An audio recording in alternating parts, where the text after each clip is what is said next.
The views and opinions expressed by the guests of the Inspira Podcast do not necessarily represent the official policy or position of any agency of the United States government or any organization, public or private.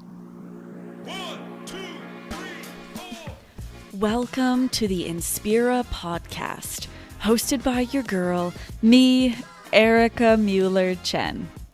I'm an international development specialist with over a decade of experience leveraging the amazing power of sport to promote peace and positive social impact.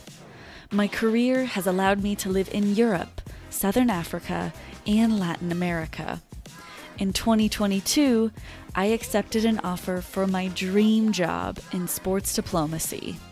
And I also became an employee family member to a U.S. diplomat, aka an EFM. This podcast is all about inspiration and career advice. Each episode, I'll interview an inspirational global changemaker working in sport for development, social impact, or the diplomatic service.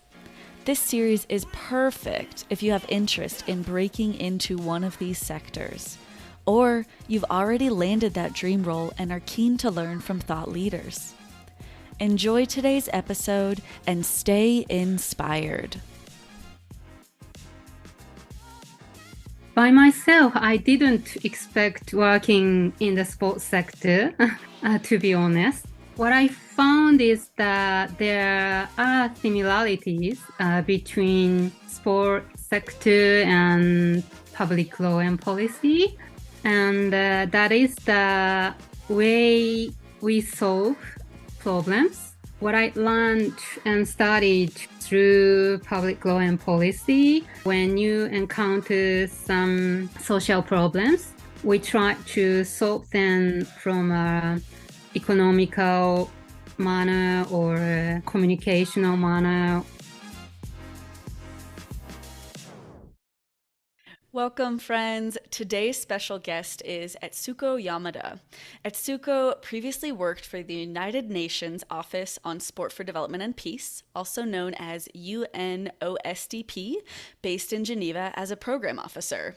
Now back in Japan, Etsuko is currently the head of International Sport for Development at Japan Sport Council. She was deeply involved in the creation of the very robust guidebook titled Bridging the Divide in Sport and Sustainable Development, which is available in English and Japanese, and soon Spanish. She brings a wealth of sport for development experiences, and I'm so excited to learn from her today. Etsuko, welcome to the podcast. How are you today, and where are you calling us from? Thank you, Erika. I'm doing all right, and today I'm calling from Tokyo, Japan. Thank you. I know you are living in the future compared to a lot of us. So I know it's already tomorrow for you, which makes me giggle a little bit.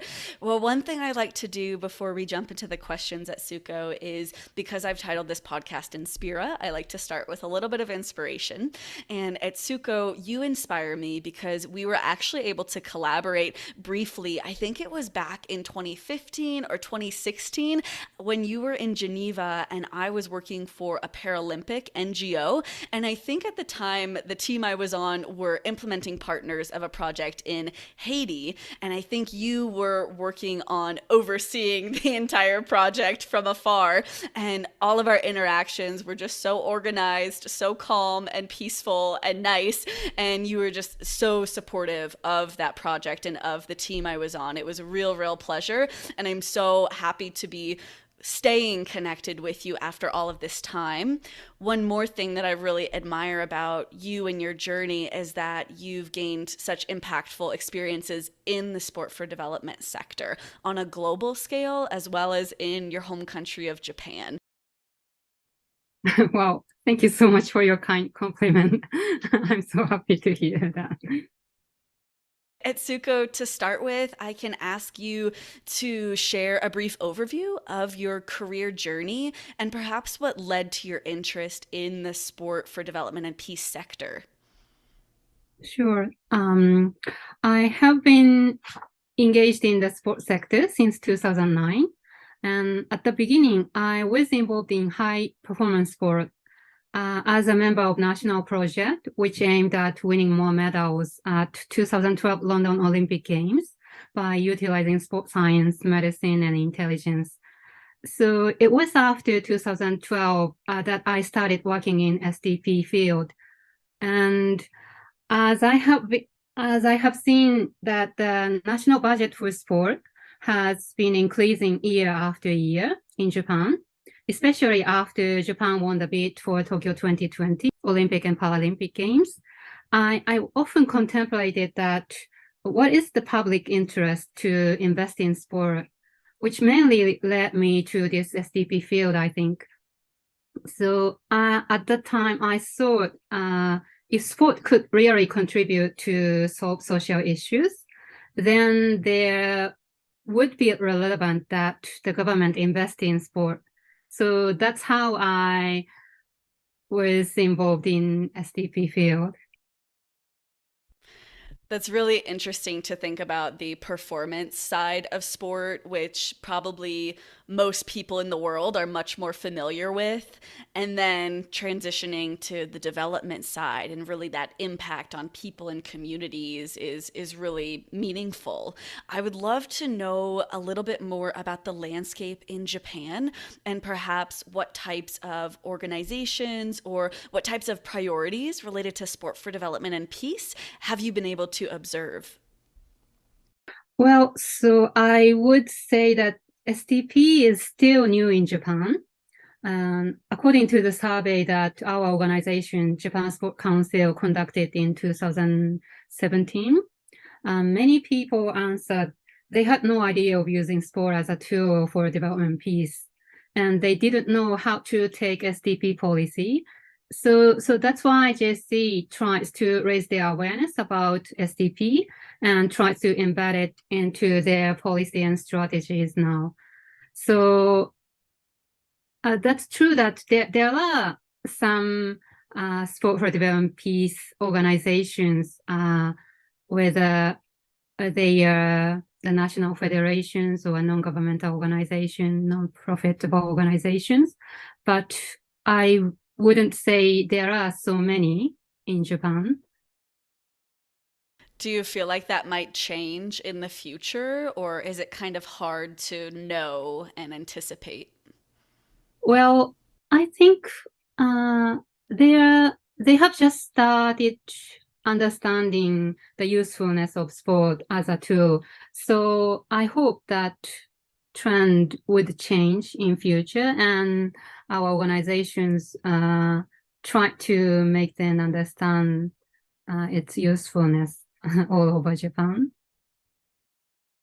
I want to recognize the various professional roles that you've had in the sector. Perhaps despite the sector not being well known about in Japan, I am so impressed that you had a role at UNOSDP and now you're at Japan Sport Council. In my view, those are two high profile and really great named organizations. Like, they have really strong reputations, especially sport for development. I'm really curious, in reflecting on your experience getting jobs at those organizations, are you able to share any insights? Maybe what was helpful for you to secure those opportunities and find paid work in the sector, which I know can be a real challenge for people all over the world? Well, so my educational background has nothing to do with sport. However, that is the strength working in the sports sector, I think. That might sound unnatural for some people, but well, I studied public law and policy at a graduate university. I understand that there are many people in sports sector who majored in sport-related subjects such as sport science, sport medicine, or sport management, and so on. But there are few people in sports sector who have knowledge about public law and policy. So I can see sports sector from different perspectives, and having speciality that is not related to sport became strength in my case. So that would also brought me to the position at UNOSDP, I would say. And did that help you get your foot in the door at Japan Sport Council as well? Yes, I think so. Because actually, by myself, I didn't expect working in the sports sector, to be honest. But what I found is that there are similarities between sport sector and public law and policy. And that is the way we solve problems. And so that what I learned and studied through public law and policy, when you encounter some social problems, we try to solve them whether from an economical manner or communicational manner. When I worked and involved in the high performance sport,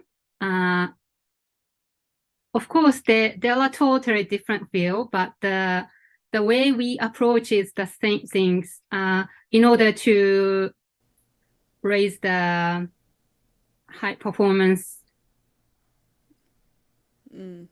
Thank you for those insights around the academic background and the value, because I think for a lot of people early or even in the middle of their career, perhaps thinking about a graduate degree, there's often questions of what should I major in, and should it be sport specific, or should I get a PhD in sport for development and peace if I want something really specific next. And of course, only that person can answer the question of what's best for them. But I think it is helpful for people to know that there's lots of different pathways into the sector, and that degrees and understanding of non-sport systems, especially problem solving and perspectives of how to approach situations, non-sport specific, can provide a lot of value, not only to the person, but to someone's employer as well. And I can relate to that personally as well. I have no degree in sports, and I'd like to think that I have some strengths as well. Etsuko, I'd love to ask you to reflect a little bit on your experiences with UNOSDP in Geneva. I know you were there from 2014 to 2016. Can you share more about the role that you had there, and perhaps anything interesting that you think you learned from that experience? Mm-hmm. Well, so the United Nations Office on Sport for Development Peace assisted the special advisor to the United Nations Secretary General on Sport for Development Peace. I sometimes accompanied him to his missions and collected relevant information, prepared various written outputs such as background papers, briefing notes, policy analysis, and talking points, as well as drafting high-level reports relevant for the special advisor and the UN bodies. And we also supported member states to develop and adopt SDP policy and strategies, providing decision makers with pertinent information, undertaking outreach activities, and encouraging partnerships among relevant parties. And I was mainly in charge of administering grant distribution to promote SDP projects around the globe, and by providing, including implementing organizations with technical support from the perspective of project management, including guidance to elaborate a project plan, by drafting necessary legal documents, and by liaising with the UN Grants Committee. And I also established and managed the selection process of grant proposals by drafting application forms, by setting criteria, and by devising a scoring system to evaluate each project proposal fairly and objectively. So what I found dynamic working there was that I was able to be involved in the international policy-making process. There were many tasks directly related to the Secretary General. And for example, there was an opportunity that I drafted Secretary General's speech on the occasion of International Day of Sport for Development and Peace. That kind of opportunity was indeed an asset for my career, I would say. That's huge. I mean, you said so many cool things just now, but drafting a speech on the International Day of Sport for Development and Peace is a big one. I would love to ask you about one thing that you mentioned, Etsuko, which was around setting criteria and scoring systems to evaluate sport for development proposals objectively. Do you remember anything about what types of things you or your team were looking for when making those objective assessments? Because I feel like that could help a lot of people or organizations better understand what funders are looking for, or even just how to communicate the value and the plans that they have for sport for development. So, for example, whether there is a sustainability aspect embedded in the project plan, and whether capacity building aspects are also considered or not. Such kind of things we included as the criteria. Yeah, those are really, really important. So not only thinking about what the project will do today, but thinking about the impact it might have years from now, or if the program can be continued after the funding cycle, and what does that impact look like is really important. And one kind of fun question, Etsuko, what was it like living in Switzerland for you, going from Japan to Switzerland? Was there any culture shock that you experienced? Well, what I really enjoyed there, living in Geneva, was that there are so many choices of mountains you can go for skiing. Oh, that's awesome. Because I love skiing, and so I was so overwhelmed by the panoramic view of the mountains there. When you slope down from the top of the mountain, you can see glaciers. Did you go skiing a lot during your couple of years there? Yes. Yeah. Have you been skiing before? Like skiing in Japan or other Sure. places? So you Yes. knew what you were doing. Okay. I brought a ski board and boot there from Japan. You had to have a big suitcase. I'm very impressed. Quick break here with a special message from your host. This episode is being released in celebration of the United Nations recognized International Day of Sport for Development and Peace, which takes place annually on April 6th. Each year, champions of the sport for development sector use this day to raise awareness of the incredible work that individuals and organizations are leading across the globe to leverage the potential power of sport and play to drive tangible impact and positive social change.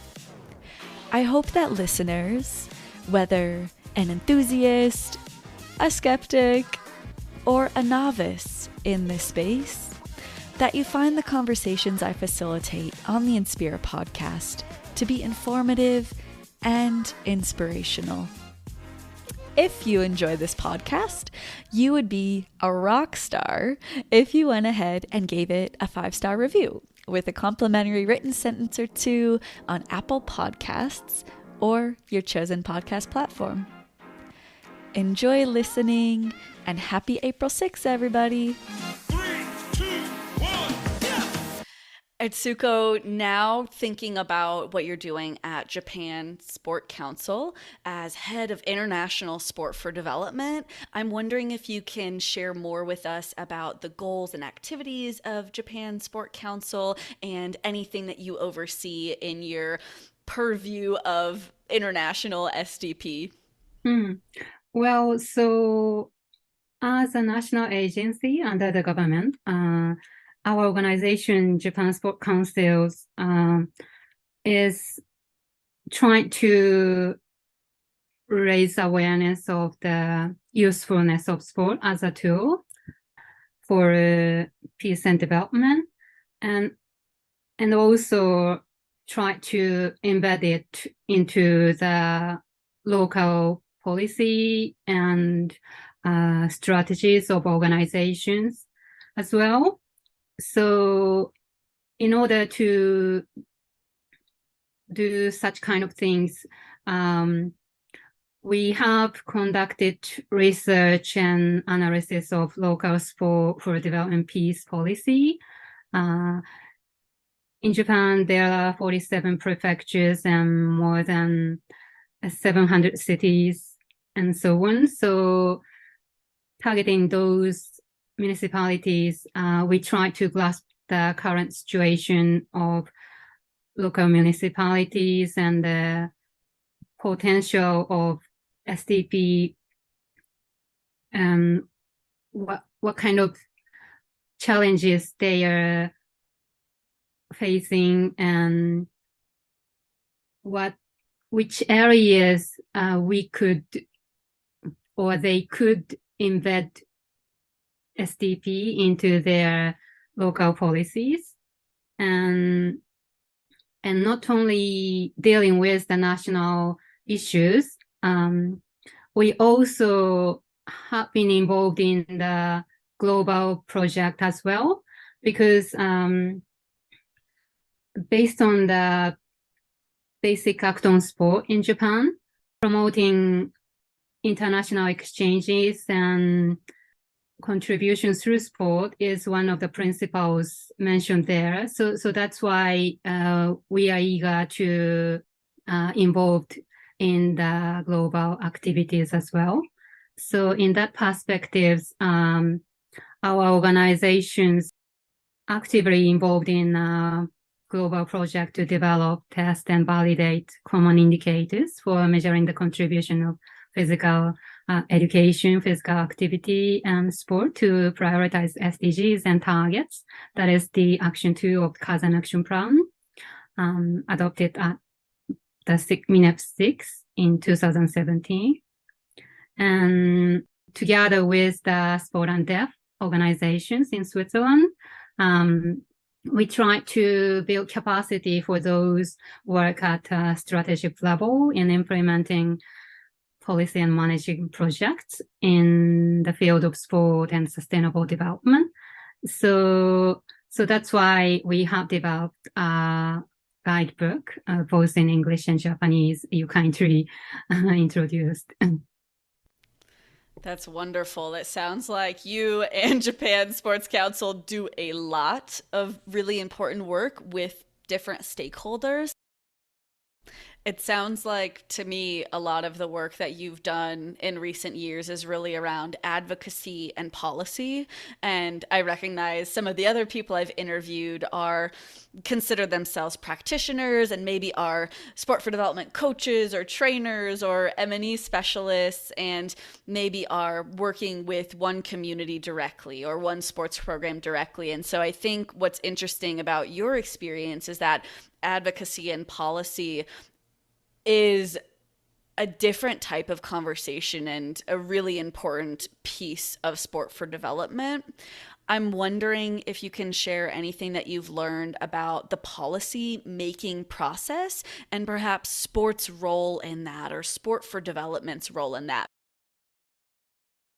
When you try to embed SDP into local policy or national policy, it's really important to include the related matters in the plan itself, because the Japanese policy-making process is based on the plan from the beginning. So the things included in the plan, that would become the basis for practitioners. Whether you need to, create budget for it or create some specific concrete programs or measures or any other things. They need some rationale. So the mentioning in the plan would be that rationale for them. So it's really important to include the SDP related matters in their local sport plan. So that's why our organizations try to approach that when they drafted or updated their local sport plan. That is the good timing to provide input from our side. Etsuko, I know there's another piece of this that you've been able to focus on, which is the voice of athletes. I'm curious, why, Etsuko, do you feel it's so important to utilize the influential voice of athletes in society as a whole to promote sport for development and peace?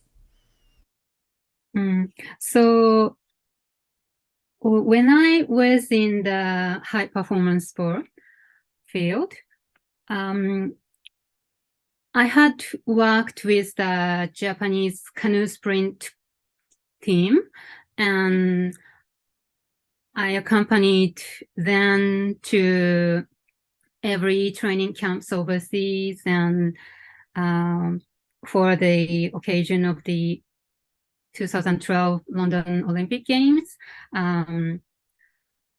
I implemented on-site investigations of the venues or the athlete village, and we also prepared supporting base for that Olympic Games. So for those 3 years, I think, I have seen those Paralympians just next to them, and I understand that how hard it is for them to just gaining the position to participate in the Olympic Games and to compete there. Every day they had just considering their own trainings, and I don't think there aren't any hour or free time for them. I have seen the things behind the scenes of the Olympic Games. I understand that how hard it is for athletes to just continue to compete in that national level and high performance areas. But at the same time, I also saw that if they could see the world outside of the sport, then there would be many other things they could do for society, because you know that depending on athletes, but the government have invested in sport and high performance athletes as well. And so talking back to the first questions, I was wondering who would benefit from that sport budget. That shouldn't be athletes solely. Athletes, because of the hard working and training, there are so many things they could acquire through their experiences, and they could have influential voices as well, that not so many people could have. So if they could make better use of that kind of influential power, then the society as a whole could benefit more, and also the people who understand the reason the government invests in sports sector would increase much more, I think. So that kind of circulation could be beneficial for the SDP sector as a result, I think. So that's why I think, yeah, we should consider utilizing the influential voices of athletes much more.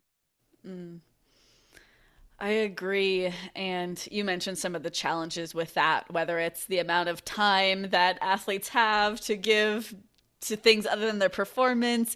And then I'm sure we could speak more if we had more time about the Olympic and Paralympic Games specifically, right? You mentioned London 2012, we have Rio 2016, and then of course Tokyo 2020. We don't have enough time to get into that topic today, but maybe if I do a part 2 conversation with you later this year, I would of course love to know your insights on those mega events, especially Tokyo, whether it's the athletes or just the impact of sport. But again, today we're just talking about development and your career. Etsuko, from the perspective of business, why do you feel it's important to manage and evaluate your sport for development and peace programs? From my observation, there are so many people who tries to implement SDP project only by their enthusiasm or their passion without any other tactics or knowledge, I would say. I think passion for sport or the feeling that they somehow try to do things better using sport is important, but you cannot do and you cannot manage things only by their passion. So that's why I think that sometimes it would be helpful if you could review your programs or projects from the perspective of business. When you see things from longer perspectives, then having the business mind and including the business perspective there would be beneficial for them. So that's why something like not implementing your SDP project or programs just based on their passion, but based on the project management or program management, then that would be a lot of potentials for them to manage their programs effectively and efficiently, I think.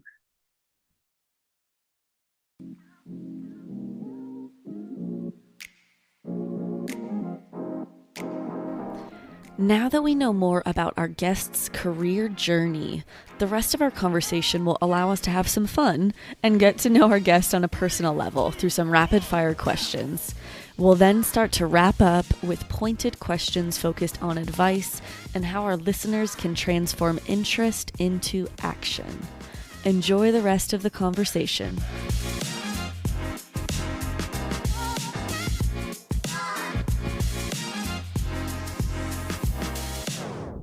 Etsuko, do you have a favorite sports memory? As I said, I love skiing, and when I was an elementary school student, I won a gold medal in local competition of giant slalom skiing. So that was Wow. a good memory. That's amazing. Does that mean you're more interested in watching the Winter Olympics and Paralympics to kind of see those types of sports? Mm. Yes, yes. Yeah. Do you have a favorite Olympic or Paralympic sport that you like to watch? It's not a Olympic or Paralympic sport, but I used to watch Formula One racing. Oh, So, really? mm. All right. For all of my other footballers listening, Etsuko likes Formula One and skiing. This is awesome. And Etsuko, do you have a favorite athlete in the world? Michael Schumacher, he already retired from Formula One racing, um, from help, and because he was so greedy for winning, and that fascinated me, I think. Interesting. In terms of Japanese culture, do you have a favorite aspect of the culture? Japanese people try to read between the lines or try to understand people's feelings or the atmosphere of the places by reading people's faces or so that is the Japanese strength as well as weakness, I think.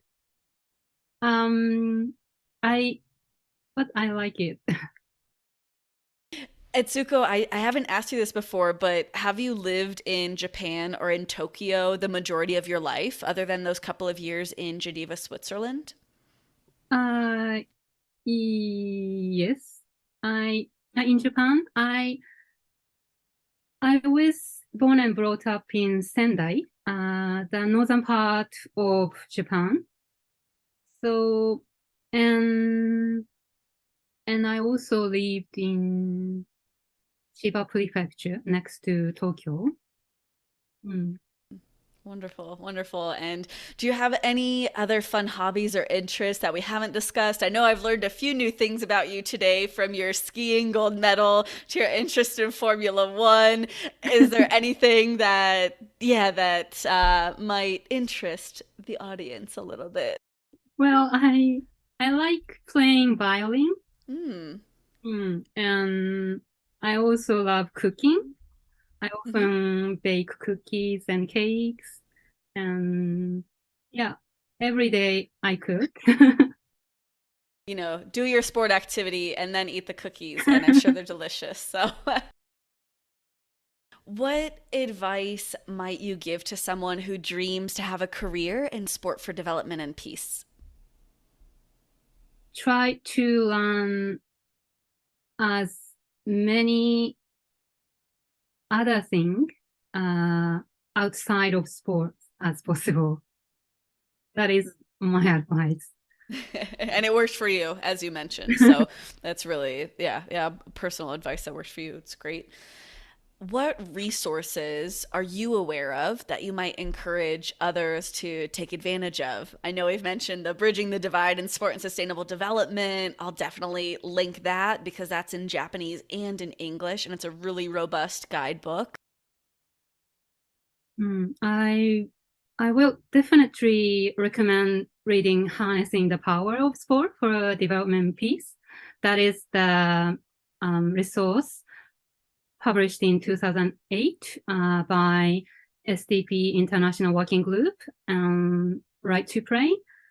And although it was a little bit old resource, but for me, that was the Bible of this field, and you can grasp almost all of the things you need working in SDP field, I think. So I would recommend it. That's perfect. Yeah, I just looked it up quickly and I'll add that to the resource list that I'm creating because I'm just saying it's a 324 page PDF from Right to Play with recommendations to governments and lots of other things. So even though it was a few years prior, I'm really confident that folks can learn a lot from that. So thanks for that tip. Any advice regarding strategic networking or maybe any tips specific to finding a career in sport for development in Japan? Difficult question.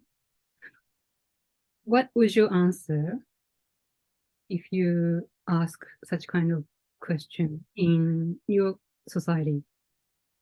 So, from my experience and what I've been taught over the years, in the United States, especially, and in the sports sector, with something so competitive where so many people want the same jobs, it's really important to have personal and professional relationships with people. You can still get a job if you apply cold, but your likelihood of being shortlisted, having your resume looked at for more than 5 seconds, really depends on somebody recognizing your name or personally recommending you to the hiring official. So when some people ask me, how do I get my foot in the door, or is there any specific advice around networking, I tell them that, and then a few things that help for me in terms of building relationships. But I wasn't sure if that was the case in Japan. Like if you need to know people in order to get hired or even progress in your career. The situation is a little bit different in Japan. So, of course, networking is important, but there aren't so many cases because of the connection with someone. You can gain some position or something, I would say. That's probably a better way of doing it, honestly, because it's more based off of merit and qualifications, but every culture, every industry is different. So thank you for those tips.